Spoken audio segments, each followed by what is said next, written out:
Hello everyone.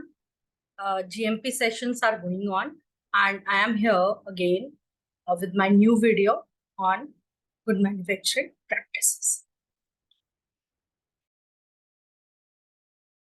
So in today's session, I'll take the good documentation practices. जैसे पहले जो भी सेशंस हुए हैं उसमें मैंने आप लोगों को बताया है कि food business organisations do the documentation of each and every step, है ना। जितनी भी उसमें रॉ मटेरियल रिसीविंग से लेकर के फाइनल प्रोडक्ट जो मार्केट में जा रहा है तब तक के जितने स्टेप्स हैं उन सबका डॉक्यूमेंटेशन किया जाता है।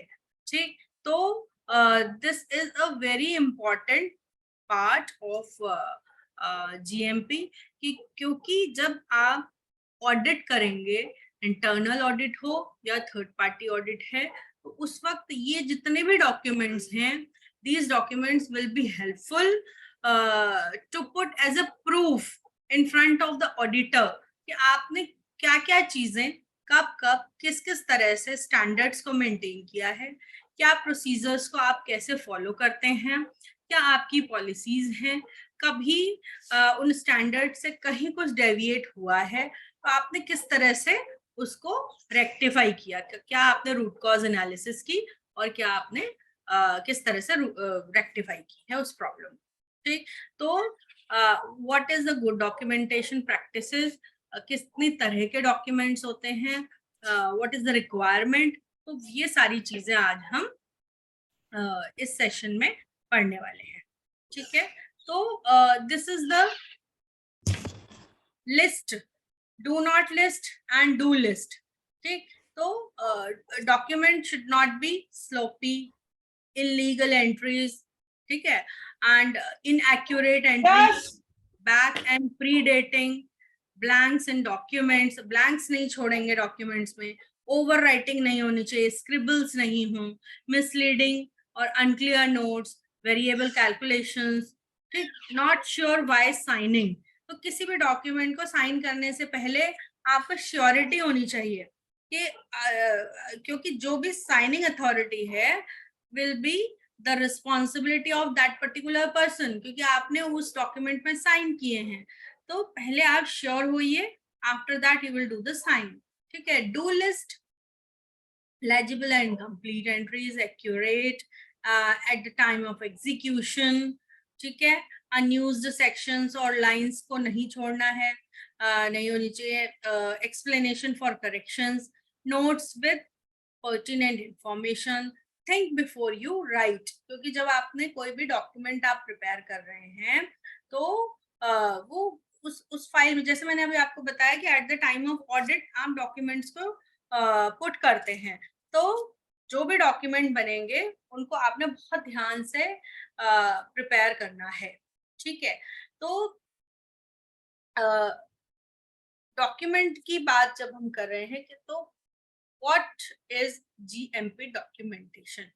ठीक है, तो GMP documentation ensures the quality and traceability of manufacturing processes, maintenance and quality checks. Documents fall into two major categories. ध्यान रखिएगा, एक important point है, the two types of documents, procedural और instructional and compliance records। ठीक है, तो कौन कौन से हैं? दो हैं, प्रोसीड्यूरल और इंस्ट्रक्शनल एंड कंप्लायंस रिकॉर्ड्स।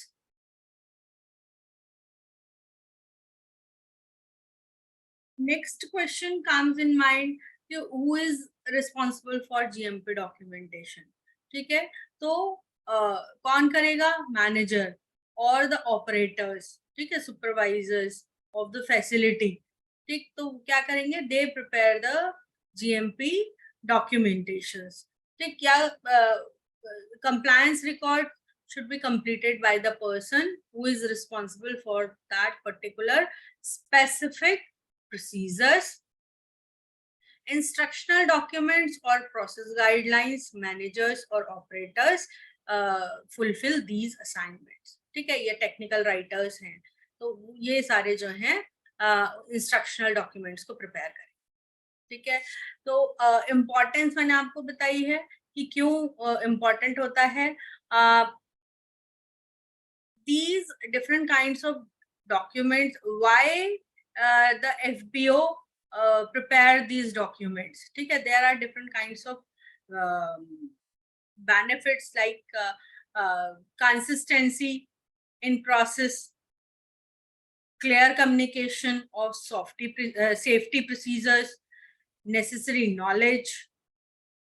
ठीक है, compliance records deliver different advantages like about the history of equipments, process and procedures,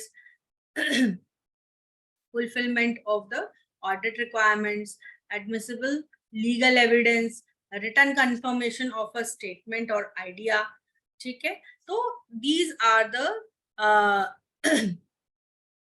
requirement of GMP documentation. ठीक है, तो different kinds of SOPs, they are also prepared under the procedural guidelines. ठीक है, SOPs about the production processes, quality control, maintenance, testing methods, emergency protocols, safety measures, different kinds of bills of the materials. ठीक है, policy documentation, checklist, तो ये सारे documents हैं। और अगर हम बात करेंगे कंप्लायंस रिकॉर्ड्स की, तो it includes the compliance certificates, validation records, audit results, task completion, है ना, मेंटेनेंस के, quality results, abbreviations, performance assessments, equipment monitoring reports, and the documentation of the organization. तो ये अलग अलग तरह के these are the requirements of different kinds of documents. तो next point is the product recall. इसके लिए मैंने एक वीडियो बनाई हुई है, वो वीडियो मैं आप लोग साथ शेयर कर दूंगी, डिटेल में आप लोग वहां से भी पढ़ लेंगे उसको, प्रोडक्ट रिकॉल को। तो the definition of recall. So recall means a firm's removal or correction of a marketed product that the Food and Drug Administration considers to be in violation of the laws it administers and against which the agency would initiate legal action. ठीक, तो अगर किसी भी laws का violation कर रहा है, कोई प्रोडक्ट किसी और एफबीओ ने बनाया, मार्केट किया है उसको, और अगर ये दिखता है कि हाँ इसमें किसी भी तरह के लॉ का वायलेशन हुआ है, तो रिमूवल और correction of a marketed product, ठीक, तो उसको बोलते हैं रिकॉल। तो the classification of recall, class 1, class 2 and class 3 recall. Class 1 recall, a situation in which there is a reasonable probability that the use or exposure to a violative product will cause serious adverse health consequences or death. Class 2, in which cause temporary or medically reversible adverse health consequences, or where the probability of serious adverse health consequences is remote. And third kind of recall, class 3 recall, is situation in which the product is not likely to cause adverse health consequences. ठीक, तो जहां बहुत severe condition है, serious adverse health effect है, जहां death भी हो सकती है अगर इतना वायलेशन हो गया है किसी भी लॉ का, इस तरह का प्रोडक्ट मार्केट में चला गया है कि उसको अगर कंज्यूमर इंटेक करते हैं तो सीरियस एडवर्स हेल्थ कॉन्सिक्वेंसेस हो जाएंगे, डेथ भी हो सकती है, तो वो क्लास 1 रिकॉल में है। ठीक है, और जहां प्रोबेबिलिटी सीरियस हेल्थ कॉन्सिक्वेंसेस के रिमोट है, तो ठीक है, मेडिकली रिवर्सिबल हेल्थ अफेक्ट है कि अगर मेडिकल उनको ट्रीटमेंट मिलेगा तो प्रॉब्लम जो है वो सही हो जाएगी, रिवर्सिबल, तो क्लास 2 में आ जाएगा। और जहां पर बहुत ज्यादा कोई एडवर्स हेल्थ कॉन्सिक्वेंसेस नहीं हो रहा है, तो वो क्लास 3 रिकॉल में रखा जाता है। तो ये इसके सीवियरनेस के according this is the classification of recall. तो ऑब्जेक्टिव्स क्या हैं? To stop the distribution and sale of the product as soon as possible, inform the government, the food businesses that have received the recalled food, and the public consumer level recalls only of the problem, and effectively and efficiently remove unsafe product from the market।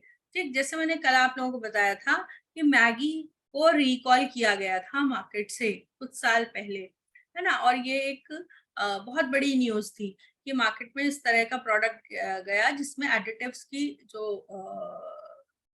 जो भी quantity है वो recommended level से ज्यादा है। ठीक, तो उस प्रोडक्ट को मार्केट से, हाँ मैम वो जैसे कुछ लोग बोल रहे थे कि जैसे कि वो पॉलिटिकल स्टंट है, ऐसा भी था कुछ? हो भी सकता है, कुछ नहीं कह सकते उसमें कि क्या चीज रहती है, किस तरह से रहती है, बट प्रोडक्ट को रिकॉल किया जाता है। इंडिया में उतना नहीं है, बट फॉरेन कंट्रीज में तो है। अगर किसी कोई भी एफबीओ अगर कोई प्रोडक्ट बना रहा है और किसी भी तरह के जो लॉज हैं उनको वायलेशन हुआ है, तो प्रोडक्ट को मार्केट से वापस ले लिया जाता है ना, जिससे कि अभी रिसेंटली हुआ है क्यूमिन सीड्स का यूएस में रिकॉल किया गया है, सॉरी सीड भी नहीं, ये जीरा पाउडर, हाँ, उसको रिकॉल किया गया है ना। तो वो क्या करते हैं फिर रिकॉल करके प्रोडक्ट को रिकॉल करके जो लॉट वापस आया है उसको तो आप क्योंकि वो तो पैक्ड हो चुका, प्रोसेस्ड हो चुका, पैक्ड हो चुका, उसको तो आपने डिस्कार्ड करना ही करना है ना, उसमें तो आप चेंज नहीं कर सकते। लेकिन उस प्रोडक्शन को आप रोकेंगे, उस प्रोडक्शन लाइन को रोक करके जहां भी जो भी डेविएशन हुआ है उसको सही करेंगे, उसकी टेस्टिंग होगी, वो प्रॉपर जो स्टैंडर्ड्स होने चाहिए उस स्टैंडर्ड्स के अकॉर्डिंग बनेगा, फिर मार्केट में आएगा। और जो रिकॉल्ड प्रोडक्ट है उसको मार्केट से कंपनी वापस ले लेती है, क्योंकि उस प्रोडक्ट को इनटेक करने से बहुत सी हेल्थ प्रॉब्लम्स हो सकती हैं। अगर टाइप 1 काइंड ऑफ रिकॉल है कि अगर उसमें माइक्रो ऑर्गेनिज्म है ना, फूड पॉइजनिंग अगर हो गई, कोई ऐसा प्रोडक्ट मार्केट में, जब सीरियस हेल्थ इफेक्ट कब होगा? जब कोई माइक्रो ऑर्गेनिज्म से है ना, कंटामिनेशन, माइक्रो ऑर्गेनिज्म पहुंच गया है, वो मल्टीप्लिकेशन चल रहा है, तो क्या होगा? फूड पॉइजनिंग होगी। फूड पॉइजनिंग के होने से प्रॉब्लम्स आएंगी, है ना, डेथ भी हो सकती है। ठीक है, और एक मास इफेक्ट करेगा, बहुत बड़े कंज्यूमर्स जो है वो इफेक्ट करेंगे, तो प्रोडक्ट को वापस ले लेगा वो। ये तो एक बहुत सीरियस कंडीशन है कि अगर बहुत सीवियर हेल्थ कॉन्सिक्वेंसेस हो रहे हैं, तो प्रोडक्ट वापस लेंगे, उसे डिस्कार्ड किया जाएगा, और लाइन को रोक करके उस जो भी प्रॉब्लम्स आई हैं वो रेक्टिफाई करके फिर जो प्रॉपर प्रोडक्ट है, जो होना चाहिए सेफ फूड प्रोडक्ट, मार्केट में फिर से भेजा जाएगा। तो ये रिकॉल का ये मतलब है ना।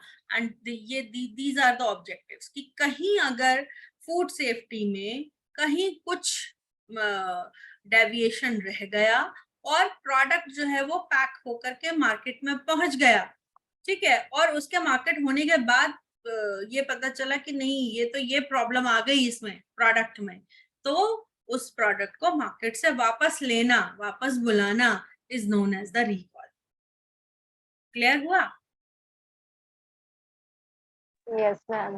है ना। डिटेल में मैं आप लोगों को जो रिकॉल के ऊपर, प्रॉपर रिकॉल के ऊपर एक पूरी वीडियो मैंने बनाई है, वो मैं आप लोगों के साथ शेयर कर दूंगी लिंक को, उसको आप लोग वहां से भी एक बार पढ़ लीजिएगा, ठीक है।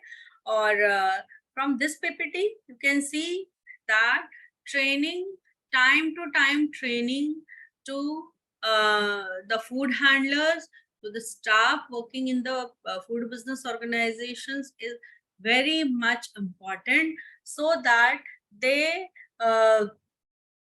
have the knowledge। वो बार बार उनको वो चीजें, जब ट्रेनिंग के थ्रू वर्कशॉप्स होंगी, है ना, स्किल डेवलपमेंट रहेगा, उनकी कोचिंग रहेगी, टीचिंग, नॉलेज, है ना, लर्न, तो ये सारी डेवलपमेंट, तो जब skill development, time to time training से you will enhance the knowledge, and there will be the skill level development among the food handlers, so that they will follow all the standards, all the SOPs, all the procedures of good manufacturing practices, and will prepare the safe food for their consumers.